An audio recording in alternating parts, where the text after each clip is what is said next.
네, 여러분. 지난 시간에 했던 양성평등의 이야기를 조금 더 같이 해볼 거고요.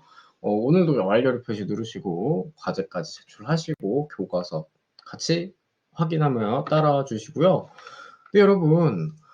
이 사진 다른 교과서 출판사에서 가지고 온 사진인데 이 사진에서 혹시 여러분 성별을 구별할 수 있으세요? 왼쪽은 집안일을 하는 사진, 신문을 보는 사진이고요.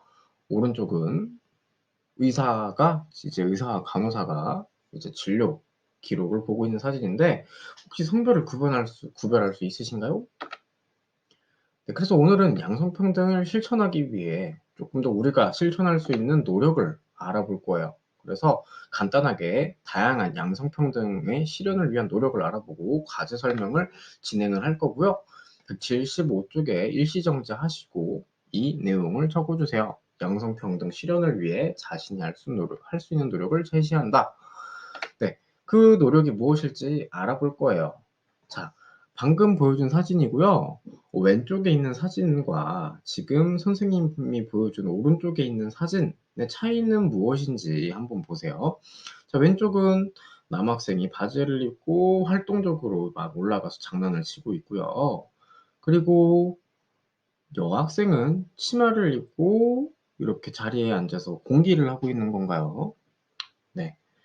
이렇게 왼쪽에 있는 사진은 옛날에 조금 더 몇 년 전에 교과서 그림을 이렇게 가지고 온 것이라고 해요. 그래서 조금 더 남자와 여자의 역할을 구분해서 표현을 하는 이런 교과서 속에 있는 성차별적인 내용이었는데 반대로 이 오른쪽에 있는 사진도 교과서에 있는 내용이지만 이렇게 머리를 가리고 막 특별하게 성별을 표시하지 않는 그런 그림을 사용했어요, 직업별로. 그리고 집안일도 이렇게 남자든 여자든 구분 없이 이렇게 다 할 수 있다라는 것을 표현한 똑같이 교과서에 있는 교과서에 있는 내용이죠.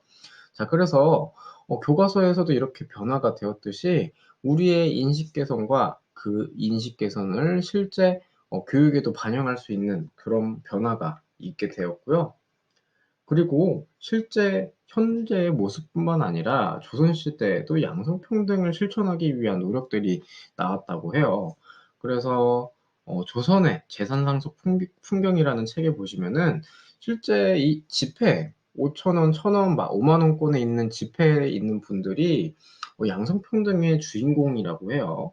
자, 5,000원의 주인공이신 율곡이의 어머니, 바로 5만 원권의 주인공이신 신사임당이십니다. 그래서 원래는 제사를 어디서 지내요? 우리 차례나 제사 이런 거는 다 이제 아버지 쪽 집안에서 지내는 게 이제 명절에 했던 우리의 전통이잖아요. 그런데 우리가 어떻게 보면 전통이라고 하지만 항상 남자 집안에서 지내는 게 어떻게 보면은 당연히 똑같이 성별에 따라서 똑같이 대우하는 것은 아니라고 생각할 수 있죠. 그런 생각이 반영이 되었는지 이 율곡이는요, 어머니 신사임당 가문에서 계속 제사를 지냈다고 합니다. 그리고 어, 천원권의 주인공이신 태계 이황 선생님의 가문은요, 되게 부자 집안이었다고 해요. 근데 유산, 요즘에 보면은 이제 뭐 아들 또는 뭐 첫째 순으로 이렇게 유산을 주는 이런 습관들이 이제 계속 법적으로 어떻게 되어 있는지 선생님이 알 수 없지만 대부분 다 아직까지는 아들 또는 첫째 우선으로 이렇게 유산을 주는 것이 있었고 그로 인한 갈등이 많이 있는데 태계이왕 가문에서는 유산을 성별 구분 없이 동등하게 이제 물려주었다고 합니다. 자, 이러한 뭐 신사임당 선생님 그리고 신사임당의 아들인 율곡이가 했던 그런 노력들과 그리고 교과서 속에 나와 있는 우리의 어, 사회의 변화를 보면서 이처럼 우리가 양성평등을 위해 실천할 수 있는 노력은 무엇이 있을까요?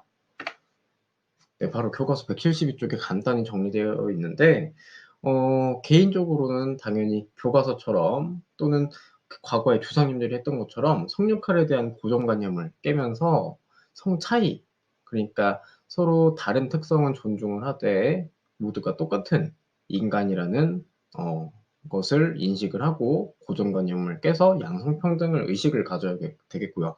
그리고 사회는 교과서를 바꾸는 그런 노력과 함께, 그리고 실제 사회적으로 성차별적인 제도를 많이 없애고 있잖아요. 그것을 위해서 이제 개인의 노력과 그것을 반영한 성차별적인 관행을 개선하고, 그를 통한 성차별적인 제도를 개선하고 양성평등 문화 정착을 위해 노력을 해야 되겠죠. 자, 그러면 우리가 집에서, 학교에서 실천할 수 있는 것은 무엇인지 한번 고민을 해보세요.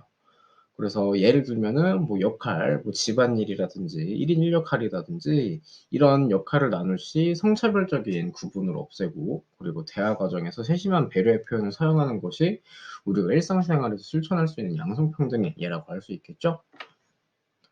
자, 그래서 우리가 한번, 요즘에 되게 젠더 갈등, 성별 간의 갈등이 되게 심해 있지만, 근본적으로는 모두가 똑같이 인간적으로 대우를 받으며 살아가야 하는 것은 우리가 잊고 있는 것이 아닌가. 너무 젠더 갈등에만 빠져 있는 것은 아닌가 하고 생각을 해보곤 해요.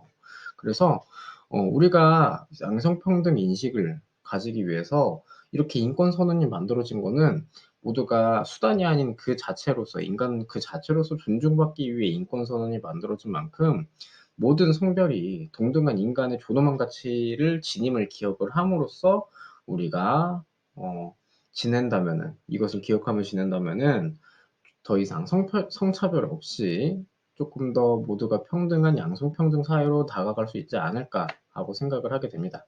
자, 그러면 구글 설문으로 가서 실제 여러분들의 생각을 표현해보는 시간을 가지면서 마무리를 할게요.